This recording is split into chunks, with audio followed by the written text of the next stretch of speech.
What's up, everybody? Welcome back to Tales from the Soundcheck podcast. My name is Dave, and I'm joined by my buddy Dan. What up? In this episode, we have a very special guest, one of our friends. His name is Wes, who is a guitar player from the East Coast. We're going to talk about a few different things with Wes today. We're going to talk about gear. We're going to talk about some fun traveling stories. And Dave also probably has a little trick up his sleeve. We hope you guys enjoy the episode.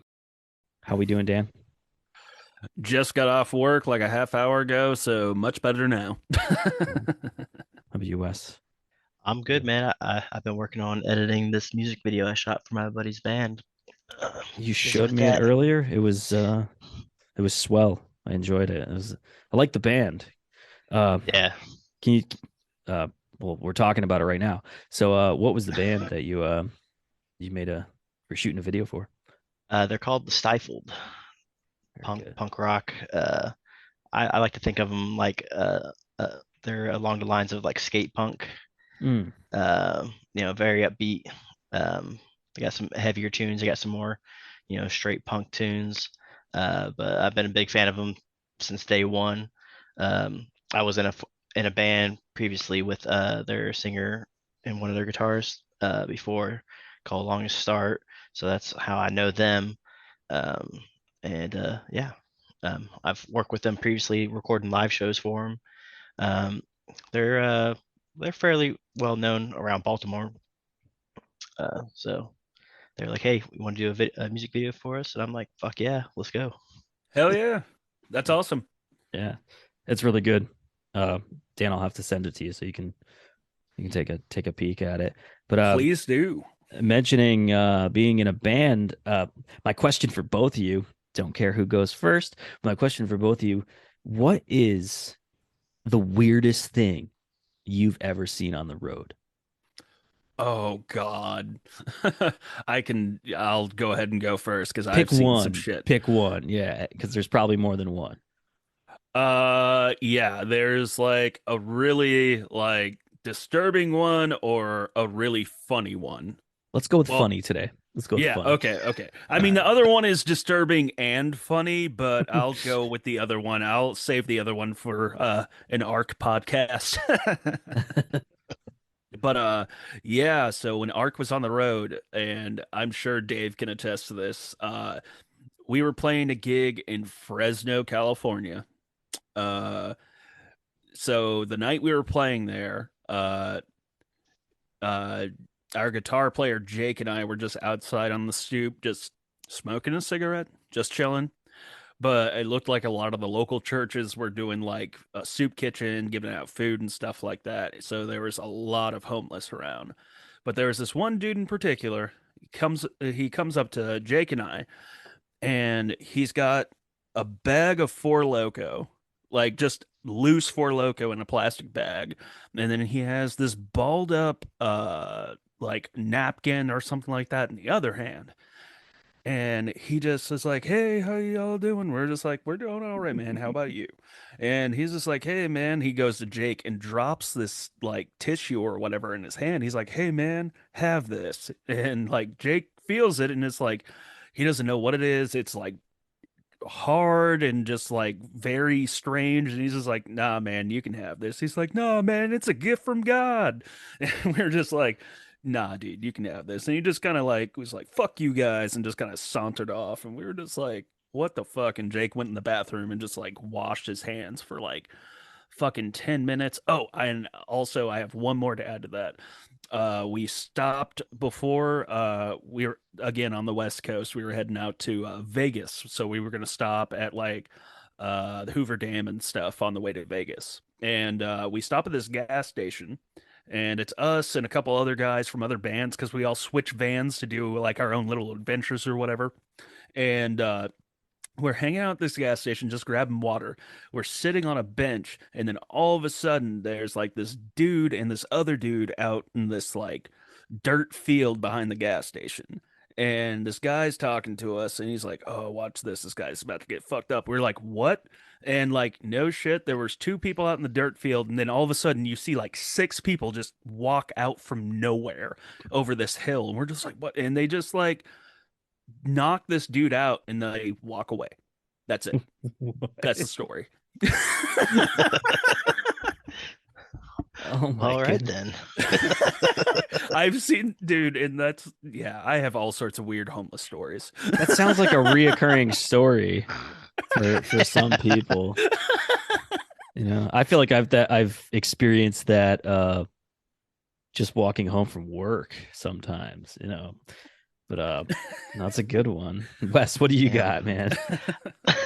Well, I've never actually toured with a band. I mean, the closest I've got to touring is when I was in the Navy and stationed in Japan. I was in a punk band over there from guys that I was on the ship with, and we were called Gunning for Toddlers, and we used Great to fucking name. Love it. yeah, we different ports that we pulled into, um, we had this department called MWR, it's short for Morale, Welfare, and Recreation. It's basically like there for sailors to like have things to do when they're not at work, so that they can at least feel somewhat normal and not just work, sleep, every day while on deployment. And MWR would set up shows for us to play at like local bars at some of the ports we'd pull into. So that's the closest I've ever been to touring. Every other band I've been in has just been playing local shows, and that's it. Uh, haven't been lucky enough to go on tour yet, I should say. Maybe one day. That'd be pretty fucking sweet. Any Oh yeah.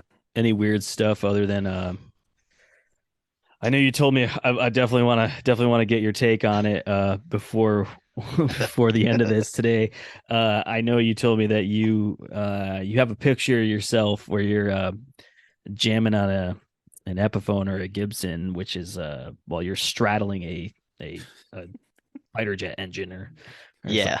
Yeah, that's Uh, a good one. That's a good story. I mean, yeah. Oh, yeah. It's a great story. So yeah, that was on deployment, and shop I worked in was called Airframes because I'm a aviation structural mechanic. I work on the airframes of aircraft, uh, and our shop was basically inside what's called the jet shop, and those are all the guys that work on the jet engines, and they break down engines, inspect them, clean them, replace parts, whatnot, build them back up, and once they build them back up, they gotta put them on a stand out on the back of the boat and run it, test it, make sure it's good before they give it back to the squadron to put into an aircraft. Um, and all those guys, they always do the test runs, late at night usually, and that there's a whole group of them that handle that, and typically when they're doing that, there's usually a few of them that are like standing next to the engine, goofing off, taking pictures or whatever. Their favorite pose was to get like a crate next to the back of the engine, and with forced perspective, make it look like the engine exhaust is coming out their ass, like they're pushing out a big fart, which is, I don't care how old I am, that will always be funny. Hell you yeah, know, dude. and all those guys knew that I played guitar because they were like, whenever I had any free time or whatever, I would pull it out in the shop and jam a bit, and they all like listened to me play because it was just something different during the day. Um, and they were going to do a test run one night, and we're all working nights, and they come in, they're like, "Hey, we're doing a test run later. We want to get a picture of you on the engine with your guitar." And I'm like, "Fuck yeah, dude! Fucking let me know when I'm there." it's so I, gnarly. I don't even I have to love fucking it, man. hesitate. But the thing is, like, whenever they're doing these test runs, they got someone from quality assurance that's there overseeing the whole thing, right? And they're cool with you standing next to the engine to take pictures, but under no circumstances are they cool with you climbing on the engine while it's running at any point. So they see me come into the test booth, which is like where they have all the controls for running the engine and whatnot, and all the gauges shown, like fuel pressure, oil pressure, shit like that. And QA person's in there, and they see me with my guitar case, and it's a Gibson Les Paul, one that I had bought from a guy on the ship, or my previous ship, I should say.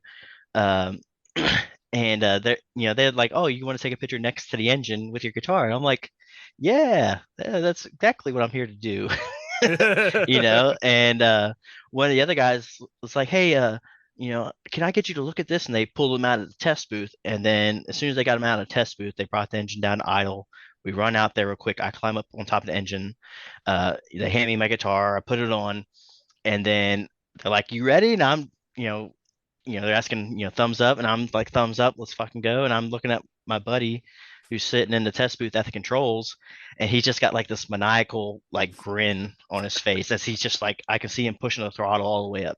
And so he pushed it all the way up to a full afterburner. And that's why, like, you see pictures of an aircraft on an aircraft carrier on the catapult getting ready to take off, and it has like this huge flame coming out the back. That's full afterburner. And like when he fucking cranked that thing up, dude, it's that engine sucking in so much air. I could feel the air pressure change like around me, and this thing is just fucking vibrating like way more violently than I would have expected, and I'm standing on these two rails that are probably like, I don't know, 2.5, 3 inches wide, under on each side. And because it's vibrating so much, like my feet are constantly trying to move. Oh my And God. so it was pretty scary, because also in that picture, if you look behind me, it's just pitch black. And Yeah. all that pitch black that's the sky in the ocean. And it's pitch black because there was no moon whatsoever. So I'm on this engine. I'm wearing nothing but my dark blue coveralls. I got a white undershirt underneath, and then I got my guitar on. I got a pair of fucking earmuffs on, and that's it. Like, if I would have fell overboard for any reason, like you can see in that picture, there's like a chain behind the engine. That's the edge. That's the back of the boat. That's the very back of the boat. Like, Holy if I would have like fell off there, I would have been in the water in clothing that would have been like next to impossible to see.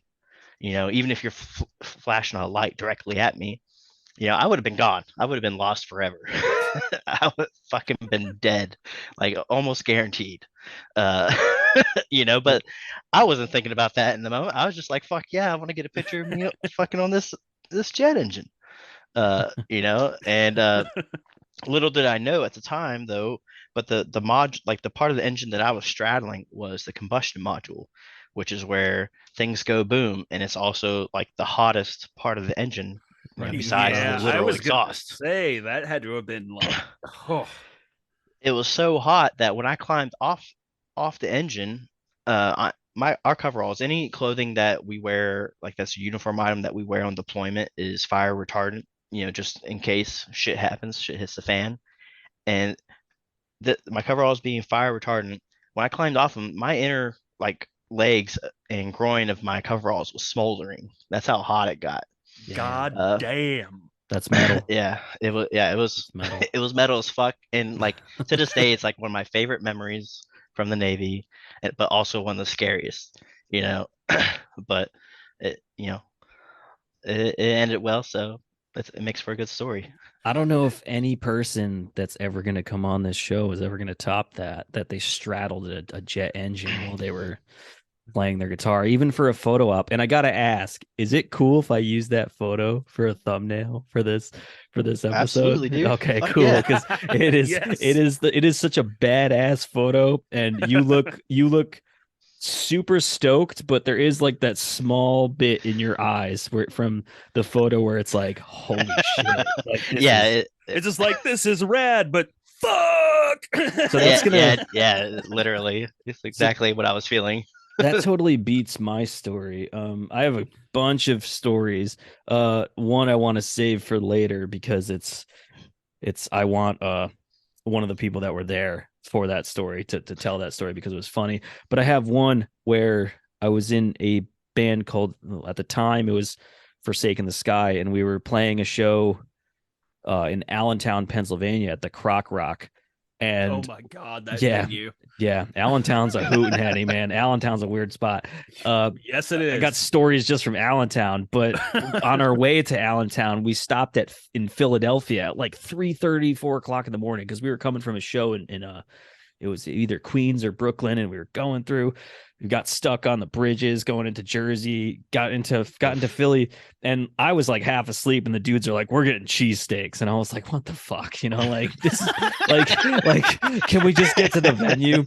And like that whole trip was rough. We blew tires and got stuck on a bridge and got Life stuck on the road. Yeah, I got stuck with like a state trooper from Pennsylvania telling us that people jump off this bridge all the time, and we don't want you guys to jump off. That's why we stopped.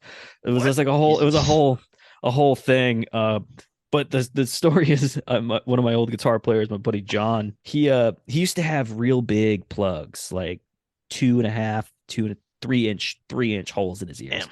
Yep. And we were stopped in between Pat's, King of Steaks, and Gino's in Philly. And if you've ever been there, the intersection is like a giant X. And there's a park on one side and some residential stuff on the other. But in the middle of these X's, perpendicular to each other, is both these cheesesteak places. One is super low key and not not a lot of flashiness, and then you got Gino's, which has looks like a carnival. It's got crazy lights, and we got cheesesteaks from both. So it's like 4 o'clock in the morning. This place is hopping like it's 9 p.m. And we're in this block, and John's just standing there right by this park, and some homeless lady comes up to him and takes her hand and shoves it through his ear. And he's like, what is happening? And he's eating a cheesesteaks, just standing there, and this lady's like, I'm gonna touch your ear, and just right through. And he didn't know what to do, and we all just started laughing because we just didn't know. And this lady had like no teeth, and she was she was just a lady of the night in South Philly. Like it was an interesting time. But damn. yeah, lots of stuff. I got some good ones, and I'm sure you got some good ones. But I have tons. Yeah. The big reason why I want to have a chat today is just kind of gear nerd talk. Like, what is your guys' favorite way to play guitar? Because everybody here plays guitar. Wes, I don't know if you dabble in bass too, but yeah, so like everybody here plays stringed instruments. I put a post up not too long ago about solid state versus tube amps, or just complete digital modeling. What is your guys' opinions on that stuff? I know Wes, you had mentioned on the post that you had said it's goes both ways. Yeah. both are great. Some of the most famous like clean amps are solid state. The first one that comes to mind for me is the Roland was it the Jazz 120 chorus amp. Oh, that thing sounds so good. I played through one once. It was at a church back when I used to go to church. Now I'm just like, hey, hail Satan. But the pastor would like ask me to bring my guitar and just play, whenever he's have prayers and shit, But he had a Roland Jazz 120, and I just remember like how good it sounded, and the chorus was just, I love the chorus effect in general, but it just sounds so good on this thing. And sometimes it's hard to get a crystal clean, clean like that on a tube amp. Unless you have one that's kind of meant to be played clean, and because most of them, you start turning up the volume, cranking it up a bit, and then starts getting gritty. They scream. And whatnot. Yeah. I love that tone also, but sometimes you just want just a straight clean tone. And hell, Dimebag Daryl, fucking what's his name, Darren, from System of a Down. They both played solid state amps for all their heavy shit. Fucking, so who am I to say that it doesn't work? Yeah, I always found it like very subjective, and like I know like boomers will say what they want, but like one of the amps I grew up playing, just from my own experience, was I don't remember the model, but it's my dad, he's a guitar player. He has this PV half stack 412 cab, and then this head, but like It's a solid state head, but yeah, kind of like what you were saying about the Roland. It's just like it's a very clean amp, but like you can Mm-hmm. also just like crank the as soon as you crank it up, that thing just gets dirty. My Mm-hmm. dad was a huge fan of like Skinner and stuff like that, so like Oh yeah. he went for PV back in the day. Yeah. I mean, I love PV. I used to have a 6505 plus, and I man, that Yep, thing sounds that's so what fucking good. my band toured with. We used Great amp. 6505 pluses, and we had VHT deliverance cabs. Okay. Yeah, super nice. Yeah. But yeah, and aside from that, one of the amps I still use to this day is a Line 6 Flex Tone 2. Greatest clean sound I've ever heard. Okay. I used to be into the Line 6 stuff, but that was like the early 2000s, and I Yep. think that was probably the peak for Line 6. Uh, I mean, hell, the whole new metal scene. When the Spider 3 came out. Oh Yeah, gosh. yeah. Yeah. I The had I amount of had one. local bands, the amount of local bands I Hey, saw using spiders. I mean, hey, you did the what you had Yeah. to do, man. the I'm not judging. versatility, the Yeah. versatility for those amps, depending on the cab you had and the PA that you were playing in, the versatility of those amps are good. The only Oh yeah. problem that I have with the Line 6 Spiders was if it wasn't live and you were recording with it, you could tell. Like that was the Oh big yeah. thing. They were Especially tinny almost. They didn't yeah. have the nut that some of these other solid states, even like tube amps, even it's even subjective too, because tube amps sometimes might not be the right way to go to achieve a certain sound that you want to do in the Yeah. studio. You might want to go Yep. for something else. And then now that we have, I mean, the Axe effects, they're solid state, modeling amplifiers, and they're Mm-hmm. and you can even run an Axe effects. If you're running power amp, you can run a tube power amp just to change Mm-hmm. the sound a little bit too. So there's Yep. so many variables that we have now, and yeah, back in the Line 6 days when the Spider 2 and Spider 3 were the top, not the top line, but the ones that everybody had to have because you could get this sweet pedal board that came with it, and then you could Mm-hmm. just change everything. I remember one of my first uh things that were with Line 6 was Line 6 bass pod. And Mm-hmm. you know I was running an Ampeg 410, like one of the small SVT cabs at the time, and I Mm. was running the bass pod, and then I had an old Gallion Kruger 400 RB, which I should have never got rid of that head. That was Dude, a those GK heads yeah, are something old else. late 80s, early 90s GK heads were fucking mint, and I got rid of it like a dummy.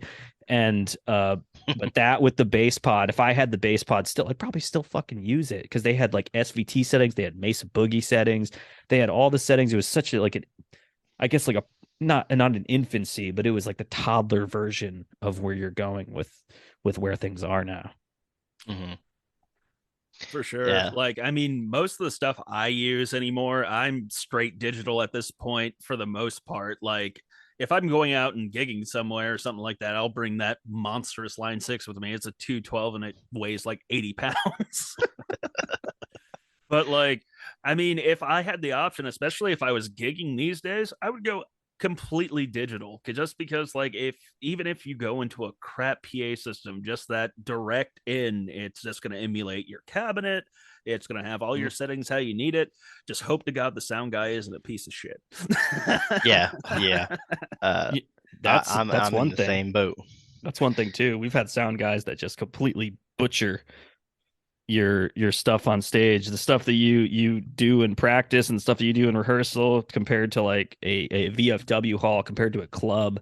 You might get a Yeah. club sound guy that's just, it doesn't mean he doesn't know what he's doing, he just has no idea what your sound is. So you have everything set up on your amplifier, but he might, you might have a sound guy that doesn't do direct in and mic the cabinet. They might just do direct in, and that's going to change your sound completely. And then I've had one show where it shouldn't have happened because it was a big theater and it was a big festival, Oh, where the first two songs, it was no bass coming out of the house Oh monitors. They man. were coming through the stage, but the house monitors, they weren't coming through, and I could tell because I was standing in front of the monitors for like a second, and I was like, I don't hear shit coming off my rig. And it sucked because there was a lot of big bands on there. I don't know how many other bands had that problem because I watched a lot of that show from the side of the stage, so I couldn't You tell. probably, I hope they didn't, but it was a local dude. Sometimes shit happens, man. yeah, Yeah. yeah. I'm with Dan. I'm all digital. I run Axe 3, Oh yeah. and Nice. oh my god, dude, Nice. it sounds so good. I think in a lot of cases it sounds better than the real amp. You know, because I don't know, I just have so much more control over how it sounds versus a real amp trying to, mic it and record it and whatnot. If you don't have a good, acoustics in whatever room you're trying to record in with a mic, there's just a lot of different variables. But at the same time, recording with Axe Effects, you're limited in a lot of ways as well. Because some of the most famous tones from all kinds of all these different bands, back in the day, they did like some crazy shit with their mic setups and whatnot to get like the tones that you're hearing, and Absolutely. you can't recreate that in the Axe Effects, but I mean, I guess technically, you could mic up an Axe Effects if you got a power amp for it and ran it through a cab. You could, so it's the options there. So I like that about it. Um, if I was in a band playing shows, I would definitely be all about using the Axe Effects for that. You know, uh, it's just so reliable. It sounds so good. It's got every tone I could ever possibly want to use ever. And I just in a mix you can't tell even by itself you can't tell.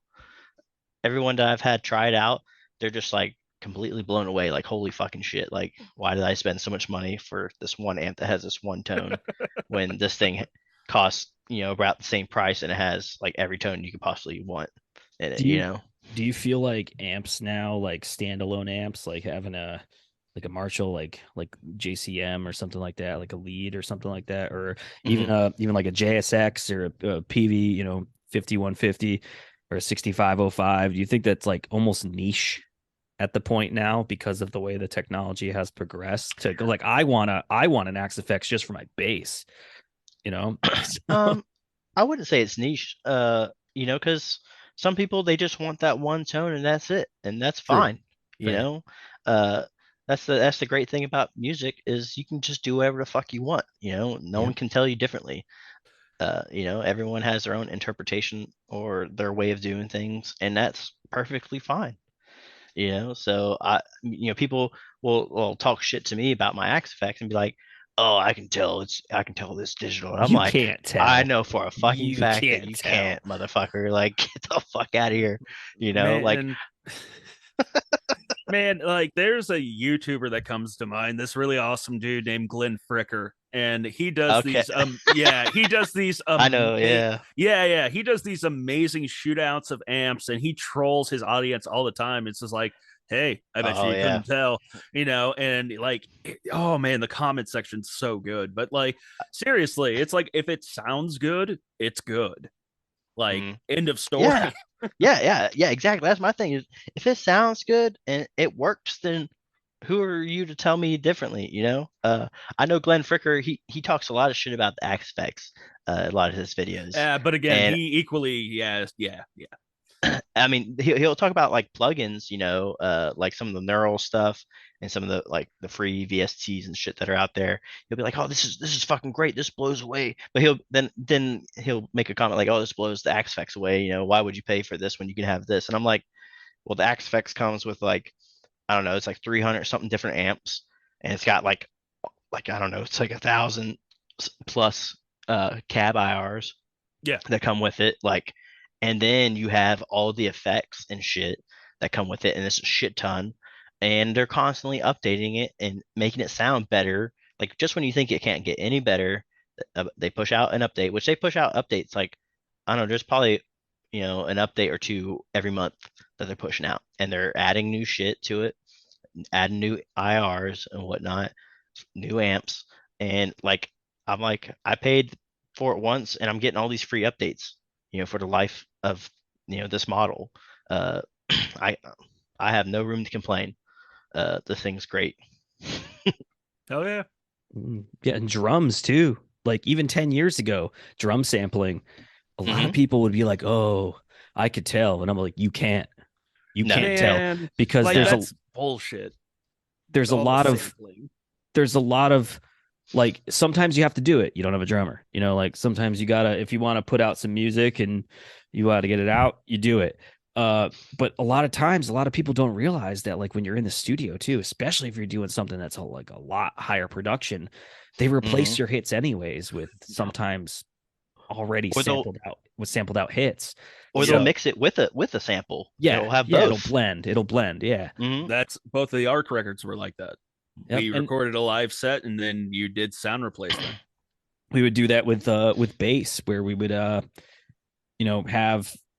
we would reamp stuff on top of having it completely direct in, and you could have two or three bass tracks on one track just fully blended in Yep. there, and people might not even notice, and a lot of people get booty hurt about amp modeling and the way things are. I think it's just it's like the boomer Gen Z thing, people are Yeah. fighting, everybody's got something to fight over. And would I love to have an entire collection of solid state and tube amps in my house, have a Oh, whole room with a fuck rack yeah. of stuff? Fuck yeah, Fuck Abso-fucking-lutely. yes. fuck yeah. And I would love an Axe FX 1, 2, and 3. I'm gonna be a Like glutton for about it real. and have it all.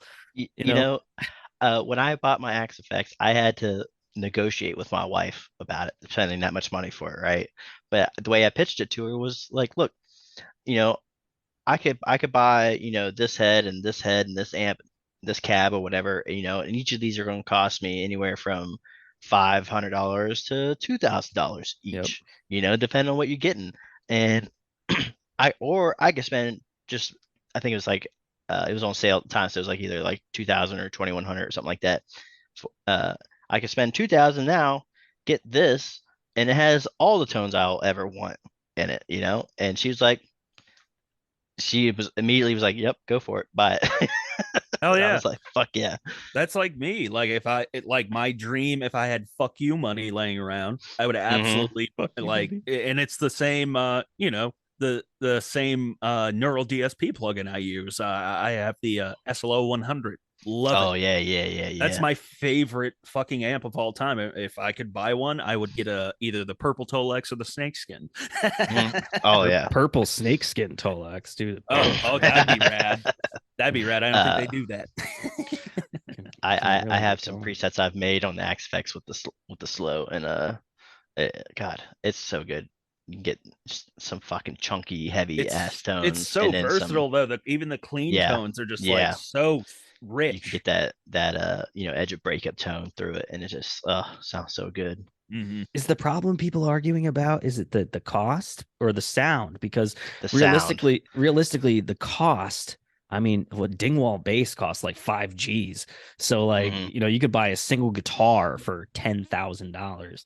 Hmm. But when you can spend 2,000 and get 20 to $30,000 worth of amps in just modeling settings that are Yeah, in that one amp, like that's it's a no-brainer.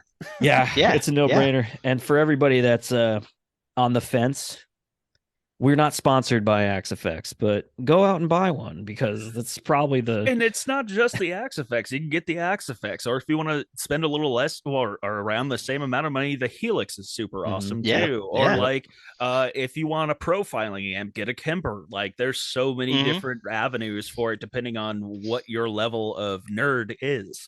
A lot Yeah. of bands use the Helix too. So Fucking yeah. neural DSP shit, man. Their stuff sounds fucking fantastic. I have a ton of their plugins. Yep. I use those alongside my X effects. Yep. Like they sound fucking fantastic. I know there's certain bands that like Bleed From Within, they record their albums using the neural DSP plugins. I Like just they're not saw using them a real couple amps weeks on ago. that. Yeah, their start of their tour, I think their first stop was Baltimore, and I didn't realize they were playing in Baltimore until it was like the day of, and I was like, I'm not going to be able to go. I just saw them with ABR, August Burns Red, for their 20th anniversary tour. Also, just saw the Under Oath 20th anniversary tour at Periphery. Yeah, Nice. just saw them. They were really good. They slapped. Dude. They were a heavy hitter on the band or on that bill. I love Bleed From Within, but I love Under Oath, but I don't really care too much for current Under Oath. I liked early Under Oath, like their first 2 albums, or I guess 3 albums. Act of Oppression, fucking was the second Oh, album. Act of Depression, Cries of the Past, and Cries of the Past, and the Changing of Times. Yeah, Yes, I have Changing of Times on vinyl. I play The Lost all the time. It was it was a great show, and I was extremely surprised of how solid Under Oath was for not playing as much as they have in a while. It just shows the professionalism in the band. You know, no matter who the members were, they fucking, my ears are still not recovered. It's been like 3 weeks, dude. It's They're loud, dude. Yeah, I got to get a pair of good earplugs, like some Eargasm or something like that, because my ears are toasted from some of these shows. Those Eargasms are worth it. I have a pair. Yeah, are they? Yeah, they're great. But yeah, their older stuff. I mean, they were a completely different band back then. The only original member is the drummer now. And there's nothing. I'm not knocking their new stuff, but that was their old stuff was what I first listened to. And if I'm not mistaken, they're from Florida, which is where I grew up. So like I got introduced to them early on, and in my formative years, and I was just like, oh fuck yeah, this is awesome. Lots of good bands. Yeah. Out of Florida. Well, man, I wish we had a little bit more time. We'll definitely do this again. But I'm glad you came on. I'm stoked that you got to tell this jet engine story, because I've been really, really jonesing for people to hear it, because it's such a unique story. But yeah, thanks, Wes, for giving us your time and hanging out with us for a little bit, and hopefully we'll get to do this again soon. Hell yeah, my pleasure. Hey, thanks again for coming on, man. It was great talking to you. Yeah, you too, man. I can't wait to do it again. Thank you all again for joining us for another episode of Tales from the Soundcheck Podcast. Be sure to follow us on IG at Tales from the Soundcheck Podcast, all one word. And if you have any comments, you want to chat with us on the show, or have your band featured, email us at talesfromthesoundcheckpodcast@gmail.com. Thanks again for joining us.